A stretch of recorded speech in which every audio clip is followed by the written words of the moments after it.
पढ़ने के लिए बहुत कुछ है और पढ़ाने के लिए भी बहुत कुछ है, लेकिन सारा चीज़ परीक्षा में काम नहीं आता। हेलो नमस्कार दोस्तों, उम्मीद है आप सभी लोग अच्छे होंगे। तो आइए हम लोग अभी जिला दर्शन देखते हैं।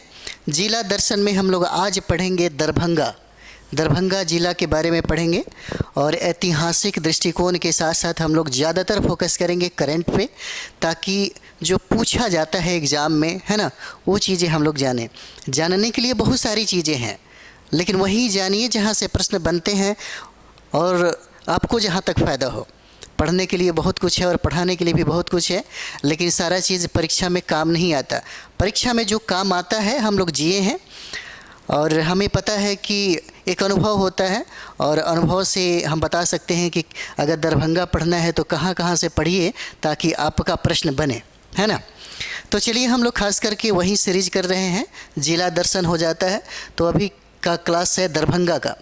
तो आप देख रहे हैं ये दरभंगा का मैप है, ये दरभंगा का मैप आप देख रहे हैं और हमने आपको कहा था कि आप अपने रूम में बिहार का मैप लगाइए, रोज़ देखिए 10 मिनट। चाय पी रहे हैं, पानी पी रहे हैं या ब्रश कर रहे हैं, आराम से वहाँ पे 2 मिनट 3 मिनट बार बार जा कर के देखिए। देखते देखते चीज़ें बहुत याद रहेगा और एग्ज़ाम में इसका फ़ायदा मिलता है। उसके बाद स्टडी करिए। अगर मैप का 1 सप्ताह भी स्टडी कर लिया जाए तो एक प्रश्न भी आपसे नहीं छूटेगा। इसलिए मैप से प्रश्न पूछे जाते हैं। ज्योग्राफी में अगर 20 प्रश्न पूछा जाता है तो 5 से 7 प्रश्न डायरेक्ट मैप से भी रहते हैं। तो चलिए हम लोग दरभंगा देखते हैं।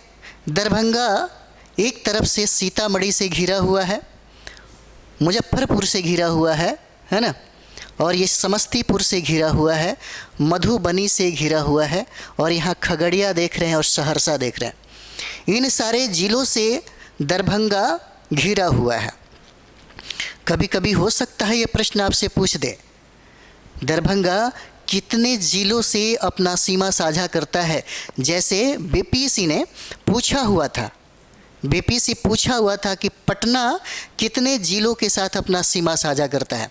तो पटना का जो ज़िला है, जो अन्य ज़िलों के साथ जो सीमा उसकी सटती है, वो 9 ज़िला हो जाता है। उसी तरीके से हो सकता है कि अन्य प्रश्न भी पूछे जा सकते हैं। जैसे आप डायरेक्ट अगर मैप की बात करेंगे तो मैप में आप देखते हैं अधिकतर पूछा जाता है कि भारत का कौन ऐसा राज्य है जहाँ पे सबसे ज़्यादा उनके राज्यों की सीमा अन्य राज्यों के साथ साझा करती है। तो ये प्रश्न भी पूछा जा सकता है। आपसे ये प्रश्न भी पूछा गया है बिहार को लेकर के, तो अन्य राज्यों का मैप जो है ज़रूर देखना चाहिए और यहाँ से प्रश्न पूछा जाता है। ऑलरेडी बीपीएससी ने आपको कितना बार बोला, 1-2 बार बोल ही चुका होगा कि अब हमारा जो प्रश्न रहेगा वो सरल नहीं रहेगा, अब हम अपना स्टैंडर्ड अब बढ़ाएंगे। उसने ये कहा कि विगत वर्षों में जो आपने परीक्षा दिया था उस परीक्षा का और अभी का जो 70 बीपीएससी होगा उसमें ज़मीन और आसमान का अंतर होगा। यह बीपीएससी ने ऑलरेडी पहले ही बताया आपको। उसने कहा कि अन्य राज्यों का जो परीक्षा पीसीएस का जो एग्ज़ाम होता है उसकी अपेक्षा हमारा जो प्रश्न का स्टैंडर्ड होगा वो बेहतर होगा। कहीं ना कहीं अगर तुलनात्मक रूप से अध्ययन करना चाहेंगे आप तो ऐसा लगता है कि यूपीएससी का जो स्टैंडर्ड है कहीं ना कहीं उससे थोड़ा बहुत कम ही रहेगा, है ना। तो इसी तरह से थोड़ा सा गहराई में जाकर के पढ़ने की ज़रूरत है, पीटी अगर कंप्लीट करना है तो, है ना। तो चलिए हम लोग यहाँ पे देखते हैं और ये दरभंगा है। दरभंगा में कुशेश्वर पक्षी अभ्यारण्य से प्रश्न बहुत बार पूछा हुआ था कुशेश्वर पक्षी अभ्यारण्य किस जिला में है। तो बिहार स्पेशल से और बिहार के करंट अफेयर से बहुत सारे सवाल पूछे जाते हैं। जैसे अगर हम लोग बिहार स्पेशल की बात कर दें तो कभी कभी 25 प्रश्न भी पूछा जाता है, कभी कभी 15-20 प्रश्न पूछा जाता है, लेकिन 15 से कम प्रश्न नहीं पूछा गया है। अगर हम लोग बिहार का करंट अफेयर्स की बात करें तो लगभग 8 से 10 और 12 प्रश्न भी पूछने लगे हैं। कहने का मतलब है कि 30 जो प्रश्न आपको पूछे जाते हैं करंट अफेयर्स में उसमें 10, 12, 15 यानी कि बिहार करंट अफेयर्स का जो दायरा है वो बढ़ते जा रहा है। इसीलिए आपको भी अपना दायरा थोड़ा बढ़ाना पड़ेगा, है ना। चलिए आगे बढ़ते हैं हम लोग। और यहाँ पे आप देख रहे हैं दरभंगा मेडिकल कॉलेज है, यहाँ पे दरभंगा मेडिकल कॉलेज है और श्यामा मंदिर भी है यहाँ पे, श्यामा मंदिर भी है यहाँ पे, और यहाँ पे दरभंगा राज का किला भी है और ललित नारायण मिथिला विश्वविद्यालय भी यहाँ पे है। चलिए हम लोग थोड़ा सा कुछ पॉइंट पे बात करें, फिर हम लोग बात करेंगे इस पे। दरभंगा एक नज़र में हम लोग यहाँ पे देखें, यहाँ पे कुल जो क्षेत्रफल है इसका 2279 है ना 0.29 वर्ग किलोमीटर हो जाता है, इसका क्षेत्रफल हो जाता है ना, इसका क्षेत्रफल हो जाएगा। उसके बाद यहाँ पे देखते हैं 39,37,385 जनसंख्या है दरभंगा का जनसंख्या है। अगर हम लोग नगरीकरण के हिसाब से अगर देखें तो पटना के बाद जो नगरों का ज़्यादा जो बढ़ता हुआ जो देख रहा है वो दरभंगा ही है। यहाँ पे साक्षरता दर 44% है और लिंगानुपात 910 है। लिंगानुपात कितना है? 910 है। बिहार का लिंगानुपात 918 हो जाता है, यानी कि 1000 पुरुषों पर महिलाओं की संख्या को लिंगानुपात कहा जाता है और दरभंगा का लिंगानुपात कितना है? 910 हो जाता है, 910 हो जाएगा। और लिंगानुपात के मामले में आपको ये बात पता होगा कि सर्वाधिक लिंगानुपात गोपालगंज का है, सर्वाधिक लिंगानुपात गोपालगंज सिवान सारण का हो जाता है। तो यहाँ पे लिंगानुपात 910 हो जाएगा। और स्थापना और प्रशासनिक विभाग की बात करें तो इसका स्थापना यानी कि दरभंगा जिला का गठन 1 जनवरी 1875 को हुआ था, 1 जनवरी 1875 को हुआ था। यहाँ पे 3 अनुमंडल हैं और प्रखंडों की संख्या 18 हो जाएगा, प्रखंडों की संख्या 18 हो जाता है, अनुमंडलों की संख्या 3 है। और प्रमंडल जो 1972 में दरभंगा को प्रमंडल का दर्जा मिला, 1972 में दरभंगा को प्रमंडल का दर्जा मिला, इसके अंतर्गत मधुबनी और समस्तीपुर को रखा गया है, मधुबनी और समस्तीपुर को रखा गया है। नेक्स्ट पॉइंट में हम लोग देखेंगे, आप देख सकते हैं आगे, है ना।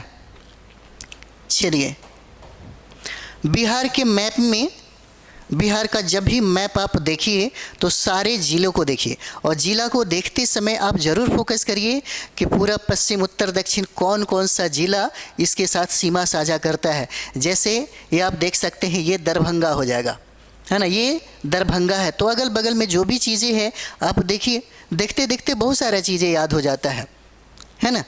तो चलिए यहाँ पे देखते हैं, वैदिक काल में अगर देखें तो यह क्षेत्र विदेह राज्य का हिस्सा था, विदेह राज्य का हिस्सा था, यानी राजा मिथि के नाम पर इसे मिथिला कहा गया, राजा मिथि के नाम पर इसे मिथिला कहा गया। और रामायण काल में देखेंगे तो राजा सिरध्वज का जनक का शासन था, सिरध्वज जनक का शासन था, जिनकी पुत्री सीता का विवाह भगवान राम से हुआ, है ना, यहाँ पे भगवान राम से विवाह होता है। और यहाँ पे महाजनपद काल देखेंगे, यह क्षेत्र वैशाली गणराज्य का क्या था? अंग हो जाता है। यह जो क्षेत्र है कब? महाजनपद के काल के समय में देखिएगा तो वैशाली गणराज्य का यह एक अंग हो जाता है। यहाँ पर यानी कि मौर्य, शुंग, कन्नौ और गुप्त साम्राज्य, यह क्षेत्र इन महान साम्राज्यों का हिस्सा रहा है।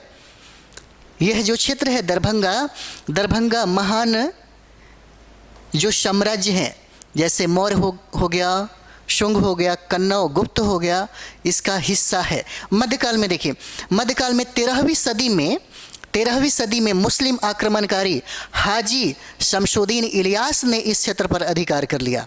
कब? मध्यकाल के समय में, यानी कि 13वीं सदी में मुस्लिम आक्रमणकारी हाजी शमशुद्दीन इलियास ने इस क्षेत्र पर अधिकार कर लिया। उसके बाद देखते ओइनवार राजाओं का शासन, मतलब इनमें से सबसे प्रसिद्ध राजा कामेश्वर सिंह थे, जिन्होंने कला, संस्कृति और साहित्य को बढ़ावा दिया, जिन्होंने कला, संस्कृति और साहित्य को बहुत बढ़ावा दिया। चलिए यहाँ पे हम लोग देखेंगे भूगोल और क्षेत्रफल। यहाँ पे देखिए तो भौगोलिक क्षेत्रफल में हम लोग देखेंगे यहाँ पे, यानी कि 2279.29 वर्ग किलोमीटर हो जाता है।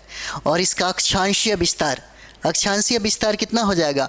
25 डिग्री 63 मिनट और 25 सेकेंड, है ना, मतलब 25.27 सेकेंड उत्तरी अक्षांश है। और उसके बाद देशांतर जो है, देशांतर हो जाएगा, ऐसे कर लीजिए, मतलब 85, ये हो जाएगा 85 डिग्री 40 मिनट और 86 डिग्री 25 मिनट के अंतर्गत है ये पूर्वी देशांतर। आपको पता होगा देशांतर, और ये देख लीजिए, इसको हम लोग ऐसे बोलते हैं, है ना, इसका पेज थोड़ा सा लिया जाए। ये हमारा अर्थ है। ये हो जाता है आपका 0 डिग्री अक्षांश, जिसको हम लोग इक्वेटर कहते हैं, जिसको हम लोग विषुवत रेखा कहते हैं। यानी कि ईस्ट और वेस्ट को मिलाने वाली जो रेखा है, इसी रेखा को हम लोग अक्षांश कहते हैं। इसी रेखा को हम लोग क्या कहते हैं? इसी रेखा को हम लोग अक्षांश कहते हैं। और नॉर्थ पोल और साउथ पोल को मिलाने वाली रेखा को हम लोग देशांतर कहते हैं। यहीं देशांतर हो जाता है ना? यहीं क्या हो जाएगा? देशांतर हो जाएगा। नॉर्थ पोल और साउथ पोल के मिलाने वाली रेखा को हम लोग देशांतर कहते हैं, और ईस्ट और वेस्ट पोल के मिलाने वाली रेखा को हम लोग अक्षांश कहते हैं। और यहाँ जो 0 डिग्री हम लोग देख रहे हैं यहाँ पे पेन, ये जो दिख रहा है, इसको हम लोग विषुवत रेखा इक्वेटर कहते हैं। इक्वेटर के नॉर्थ में 23.5 डिग्री, ये 23.5 डिग्री हम लोग जाते हैं, 23.5 डिग्री, इसको हम लोग कर्क रेखा कहते हैं। और कर्क रेखा भारत के बीचों बीच से होकर के गुजरती है। और इसी के दक्षिण में अगर हम लोग जाएंगे 0 डिग्री के दक्षिण में 23.5 डिग्री यहाँ भी है ना? इसी को हम लोग मकर रेखा कहते हैं। ये मकर रेखा कहते हैं। जो तीनों रेखा है जिस महादेश से गुजरती है वह अफ्रीका हो जाता है। ठीक है, चलिए आगे हम लोग बढ़ते हैं। तो ये अक्षांशीय विस्तार हो जाता है, देशांतरीय विस्तार हो जाता है। पूछेगा नहीं लेकिन आपसे, है ना? इसका टेंशन मत लीजिए, आपसे बिहार के बारे में पूछेगा और बहुत बार पूछा हुआ है।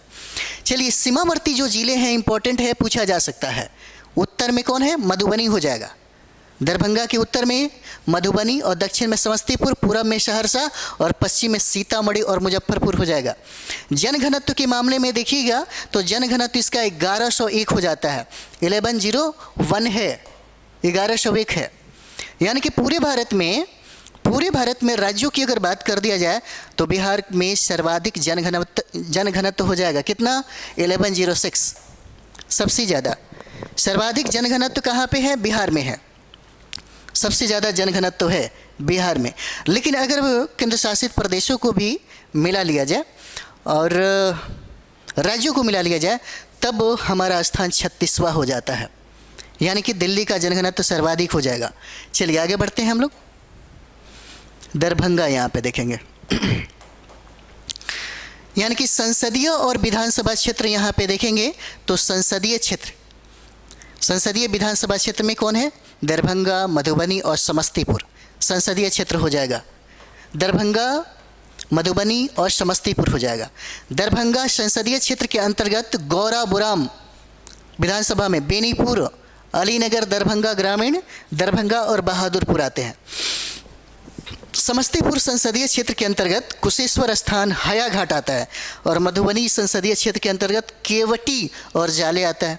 यहाँ पे प्रमुख आम, धान, मखाना और मछली का उत्पादन होता है। देखिए, यहाँ से प्रश्न पूछेगा आपसे। जैसे में अगर हम लोग बात करें तो यहाँ पे मखाना कह सकते हैं आप कि बिहार में 85% मखाना का उत्पादन अकेले बिहार करता है। अकेले बिहार 85% मखाना का उत्पादन करता है। प्रश्न पूछा जाता है। प्रश्न ये भी पूछा गया है कि बिहार में कौन ऐसा जिला है जहाँ पे सर्वाधिक मखाना का उत्पादन होता है? तो सर्वाधिक मखाना का उत्पादन कहाँ होता है? यही दरभंगा जो देख रहे हैं, इसी दरभंगा में होता है।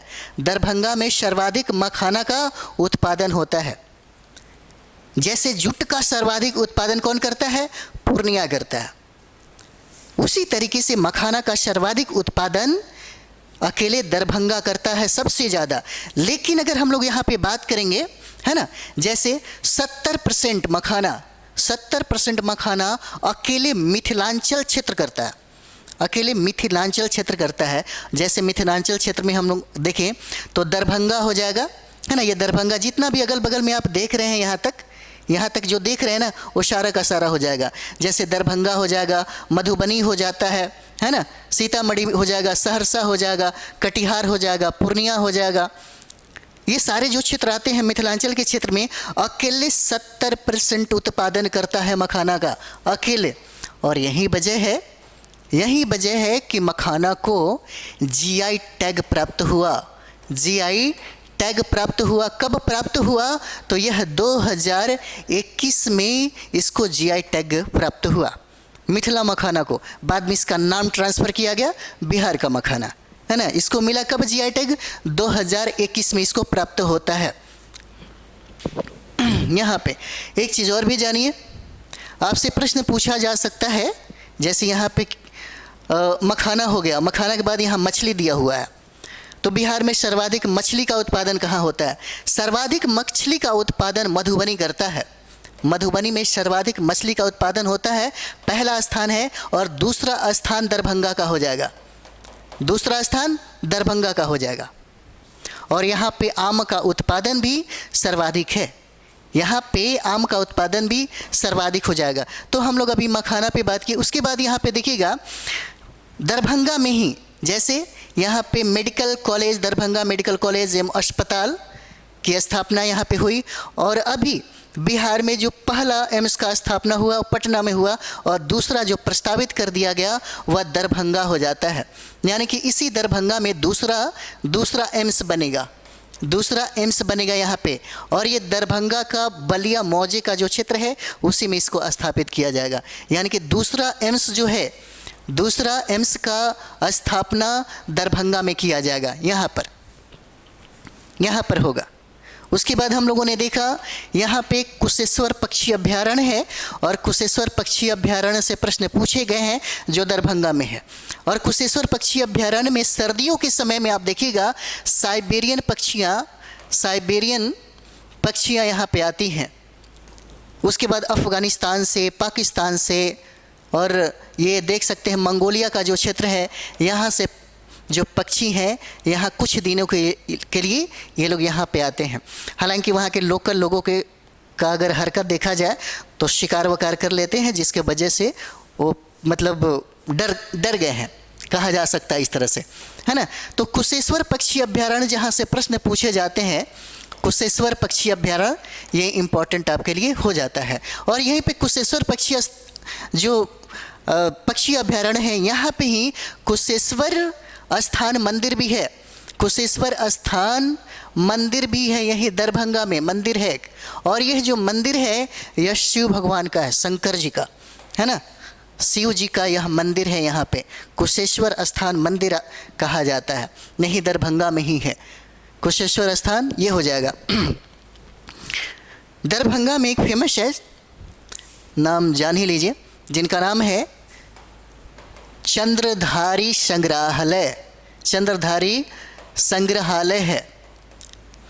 चंद्रधारी संग्रहालय अगर पूछे तो बताइएगा कि यह दरभंगा में है, जिसका पुराना नाम मिथिला संग्रहालय था। बाद में चंद्रधारी साहब के नाम पे इसका नाम परिवर्तित कर दिया गया। पहले इसका नाम था मिथिला संग्रहालय, पहले इसका नाम था मिथिला संग्रहालय नाम था। और यहीं पे अहिल्या स्थान की मंदिर भी है, अहिल्या स्थान भी है यहीं पे अहिल्या स्थान भी है, अहिल्या स्थान यहीं पे है दरभंगा में ही। और ये महर्षि जो गौतम है, महर्षि गौतम की ये पत्नी है अहिल्या, यह स्थान है, और ये दरभंगा में ही है, दरभंगा में। और यहीं पे दरभंगा में ही मखदूम बाबा का मज़ार भी है, मखदूम बाबा का, ये भी देख लीजिए।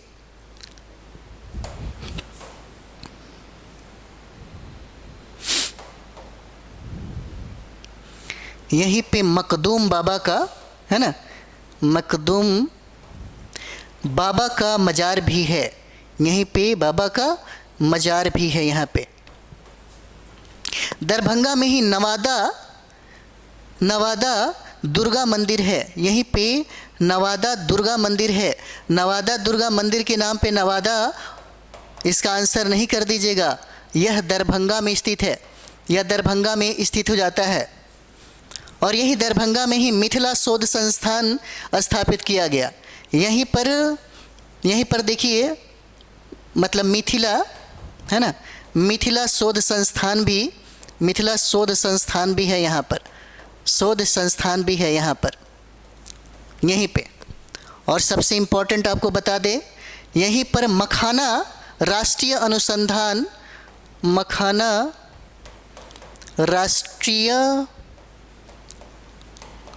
अनुसंधान संस्थान भी है, राष्ट्रीय क्योंकि सबसे ज़्यादा मखाना का उत्पादन करता है। और यहीं पे मखाना राष्ट्रीय अनुसंधान संस्थान की स्थापना भी किया गया। इम्पॉर्टेंट है आपके लिए, बहुत ही VBI है। और यहीं पे दरभंगा मेडिकल कॉलेज की स्थापना किया गया, 1947 में इसको स्थापना किया गया, है ना। और यही DMCH जो हम लोग कह रहे हैं 1947 में इसकी स्थापना किया गया। और एक चीज़ और भी देख लीजिए, यहीं पे कुमारिल भट्ट प्रसिद्ध हैं। कुमारिल भट्ट, है ना, कुमारिल भट्ट भी दरभंगा से ही संबंधित है। कुमारिल भट्ट दरभंगा से संबंधित है। और इन्होंने ये कहें तो वेदों को ज़्यादा प्रमाणित इन्होंने माना। वेदों को कहा कि ये अपौरुषेय है। मतलब आप चीज़ों को यहाँ समझिए। इनका कहना था कि बौद्धों के द्वारा वेदों को लेकर के भ्रम फैलाई जा रही है। यानी कि बौद्ध को पतन के लिए भी इन्होंने, बौद्ध के पतन के लिए और बौद्ध के विरोध में ये लोग खड़े थे। कुमारिल भट्ट जो नाम है इनका, है ना, कुमारिल भट्ट जो हैं यहीं पे काम किए थे, है ना। बुद्ध के खिलाफ ये लोग खड़े हो गए थे, उनके सिद्धांत और दर्शनों के खिलाफ हो गए थे। और इन्होंने मीमांसा दर्शन का जो ज्ञाता खुद को बताते थे। तो चलिए आगे हम लोग बढ़ते हैं, बहुत सारी चीज़ें अभी बाकी है। यहाँ पे हम लोग आते हैं दरभंगा एक नज़र में हम लोग देखें। यहाँ पे शैक्षणिक संस्थान में ललित नारायण मिश्रा मिथिला विश्वविद्यालय है। दरभंगा में ही कामेश्वर सिंह संस्कृत विश्वविद्यालय है। दरभंगा कॉलेज ऑफ इंजीनियरिंग भी यहीं पे है। राष्ट्रीय मखाना शोध संस्थान जो हम लोग अभी पढ़ रहे थे, यही दरभंगा में ही स्थापित किया गया। और यहीं पे डाक प्रशिक्षण केंद्र भी है, केंद्रीय विद्यालय भी है, जवाहर नवोदय विद्यालय भी यहीं पे हो जाता है। अभी हाल ही में आप देखिएगा, हाल ही में यहाँ पे रामायण सर्किट की स्थापना किया गया। और रामायण सर्किट में 3 जिला है। रामायण सर्किट में याद रखिएगा, रामायण सर्किट में 3 जिला है, जिसमें दरभंगा भी एक शामिल है। जैसे सीतामढ़ी देख लीजिए, सीतामढ़ी है ना, सीतामढ़ी हो जाएगा। और सीतामढ़ी के बाद बक्सर, और बक्सर के बाद दरभंगा। दरभंगा शामिल है रामायण सर्किट में, दरभंगा रामायण सर्किट में शामिल है। चलिए आगे बढ़ते हैं हम लोग। यहाँ पे धार्मिक स्थल में कुशेश्वर स्थान पक्षी अभ्यारण्य, यहाँ से बहुत बार सवाल पूछा है। कुशेश्वर स्थान मंदिर भी, अहिल्या स्थान और श्यामा मंदिर भी है यहाँ पे। ये श्यामा मंदिर के बारे में कहा जाता है कि यह काली जी की मंदिर यहाँ पे है ना, काली जी की मंदिर यहाँ पे, भगवान काली जी की। उसके बाद ऐतिहासिक स्थल में हम लोग देखेंगे दरभंगा राज किला भी यहीं पे है ना। और शाही मस्जिद किला घाट यहाँ भी बनाया गया, यहीं पे ये बनाया जाता है। चलिए आगे, चलिए इसके बाद हम लोग कुछ चीज़ और भी हम लोग यहाँ पे कर देंगे। जैसे दरभंगा में अगर हम लोग नदियों की बात करें यहाँ पे, तो यहाँ पे देखिएगा, यहाँ पे बागमती नदी है, बागमती, कमला भी है और बूढ़ी गंडक भी है ना, बूढ़ी गंडक नदी भी है और बलान नदी भी यहीं पे है। बला नदी, अभी अगर आप घूमिएगा तो दरभंगा मधुबनी सबके क्षेत्र में बाढ़ आया हुआ है। अभी यहाँ पे बाढ़ आया हुआ है, एक समस्या ही है यहाँ पे। यानी कि कह सकते हैं कि बिहार जो आप देख रहे हैं यहाँ पे जो बिहार आप देख रहे हैं, ये बिहार यानी कि गंगा नदी जो है बिहार में प्रवेश करती है चौसा में। और चौसा में प्रवेश करने के बाद यह बिहार को 2 भागों में बांटती है। एक हो जाएगा उत्तरी बिहार, दूसरा हो जाता है दक्षिणी बिहार। उत्तरी बिहार में एक समस्या है, बाढ़ की समस्या, बिहार सरकार के लिए और भारत के लिए एक समस्या ही है। यानी कि उत्तरी बिहार जो है हमेशा ये बाढ़ से प्रभावित रहता है। ये उत्तरी बिहार जो आप देख रहे हैं ये हमेशा बाढ़ से प्रभावित ही रहता है, जिसमें दरभंगा मधुबनी सब के क्षेत्र में अभी बाढ़ आया हुआ है। उसके बाद हम लोग ये देखते हैं दक्षिण बिहार, यहाँ दक्षिण बिहार है और ये दक्षिण बिहार में भी एक समस्या है, सूखा का समस्या है। उत्तर बिहार में पानी इतना है कि लोग डूब जाते हैं और दक्षिण बिहार में पानी की इतनी कमी है कि यहाँ पे उत्पादन सही तरीके से नहीं हो पाता है। इसीलिए आप देखते होंगे नदी जोड़ो परियोजना चलाई जा रही है सरकार के द्वारा, ताकि जहाँ पे अधिक पानी है उस पानी को मूव करके जहाँ कम पानी है, जहाँ पे सूखा का प्रभाव है, वहाँ पे उस समस्या से निजात पाया जा सके, ये किया जा रहा है ना। तो चलिए हम लोग ये सारा चीज़ें हो जाता है यहाँ पे, है ना। एक चीज़ और भी है जो इतिहास में पूछा जाता है सवाल अक्सर, है ना। चलिए उसको भी देख लीजिए। यहाँ पे 1919 और 1919 और 20 की बात है। यहाँ पे बार बार पूछा जाता है इतिहास में। बीपीसी लगभग 4-5 बार प्रश्न ये पूछा होगा। दरभंगा से ही थे ये जो है स्वामी विद्यानंद,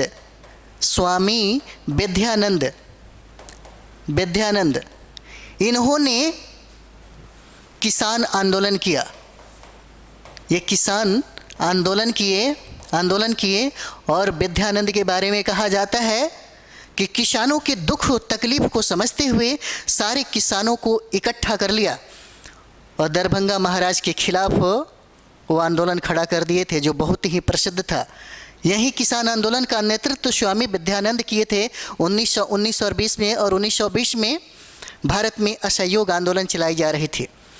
1 अगस्त 1920 को असहयोग आंदोलन प्रारंभ हुआ और इसी दिन एक महान राष्ट्रीय नेता की मृत्यु हो जाती है, जिसका नाम है बाल गंगाधर तिलक। तो चलिए हम लोग जो भी यहाँ से दरभंगा से प्रश्न पूछेगा तो बनेगा। बाकी और भी सारा चीज़ें हैं, है ना। बिहार करंट अफेयर्स पे देखते रहिए। हम बहुत बेहतर सेशन चला रहे हैं आपके। सिर्फ हमारा टारगेट है 70 बीपीसी को। 70 बीपीसी में जितना भी हम अभी काम कर रहे हैं, चाहे वो सब्जेक्ट पढ़ा रहे हैं, चाहे आपको प्रैक्टिस सेट भी आप देखते होंगे, प्रैक्टिस सेट में सब चीज़ों को पकड़ने की कोशिश किया जा रहा है ताकि आपका सबसे बेहतर रिवीजन हो सके। मेरा मकसद है एक रिवीजन बेहतर करना, और रिवीजन से ही विद्यार्थी अपना स्कोर सिर्फ रिवीजन से ही कर सकता है। अभी क्या पढ़ने के लिए 6-7 महीना टाइम आपको मिला था, आपने पढ़ा होगा, और पढ़ने के बाद जो किताबें जो सोर्स आपने पढ़ा, अब सिर्फ उसका रिवीजन करिए। बहुत अच्छा मौका दिया बीपीसी ने। इतनी सारी सीटें आई हैं, यानी कि बीपीसी के इतिहास में इतना सीट पहली बार दिया गया। जब इतना सीट पहली बार दिया है तो आपके मन के अंदर उमंग बहुत ज़्यादा होगा, और उमंग ज़्यादा होगा तो निश्चित तौर पे आपके अंदर सुपर एनर्जी काम कर रहा होगा। तो मेहनत करिए। 1 महीना टाइम और भी बढ़ गया है। मिलते हैं अगले वीडियो में। थैंक यू वेरी मच आप सभी लोगों को।